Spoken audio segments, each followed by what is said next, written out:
Kami buka secara lebar rumusannya, ya rumusannya itu terbuka, artinya semua pihak bisa mengakses. Jadi pembaginya misalnya ada kuota per provinsi itu sama dengan, saya agak lupa di sini, teman-teman lihat tadi yang saya sampaikan.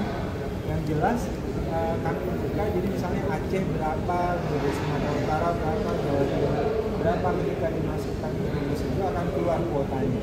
Dan tidak ada satu pihak yang bisa mengintervensi nantinya karena akan sudah terbuka, kan teman-teman ikut tadi semuanya sudah saya bacakan jumlah kuota masing-masing provinsi. Jadi kalau ada penambahan satu saja, ada pengurangan satu saja, itu berarti ada potensi kecurangan. Makanya kami buka sehingga bahkan menteri saya nggak bisa mengintervensi, misalnya tiba-tiba mau tambah kuota di satu daerah atau mengurangi kuota di daerah yang lain, itu tidak bisa dilakukan. Jadi kami buat terbuka, semua pihak bisa mengakses kuotanya masing-masing. Gimana itu Bang bisa dilihat oleh para publik termasuk teman-teman? Nanti kami akan umumkan. Tadi kan juga ya kita akan umumkan melalui aplikasi kita. Nanti kita dorong sistem itu.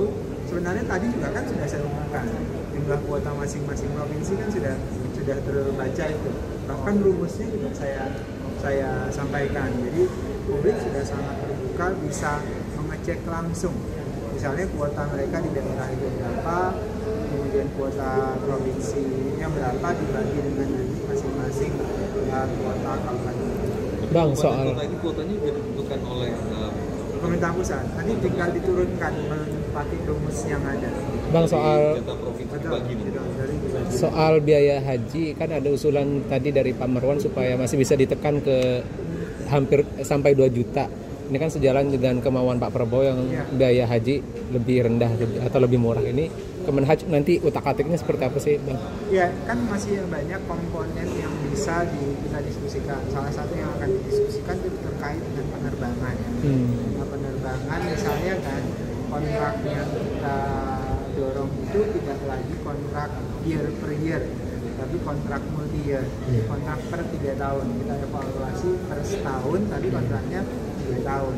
Nah, itu memberikan insentif agar bisa menurunkan harga penerbangan. Pun hampir semua kontrak, termasuk kontrak syarikat, akomodasi, semuanya itu menggunakan pendekatan kontrak multi year per 3 tahun. Itu untuk mencegah misalnya potensi kecurangan, potensi cashback yang karena setiap tahun ada tim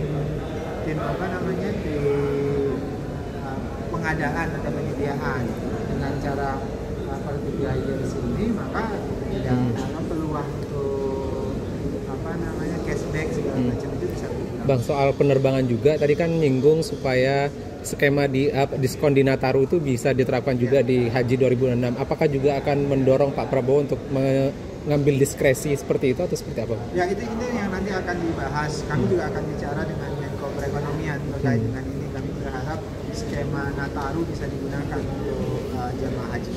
Bang, dari saya tadi kan juga sempat disinggung oleh itu kena duri Pak kalau sambil berjalan. Sebelum kita ke pimpinan mengenai 5 triliun. Ini semua bicara 5 triliun ini. Logikanya begini Pak Menteri. Biaya tahun lalu itu yang 89 juta itu oleh Kementerian Haji menyatakan ada 5 triliun menjadi bancakan. Pertanyaannya yang membancak siapa? Karena Kementerian Haji belum ada, berarti yang melakukan bancakan itu Kementerian Agama. Kalau sekarang cara penganggarannya masih sama dengan tahun lalu, maka akan potensinya tetap bancakan 5 triliun karena cara penganggarannya sama. Yang membancak siapa? Kemenhaj nggak mungkin karena dia sudah cuci, dia pakai rinso, udah bersih dia. Berarti yang akan dituduh bancakan itu DPR.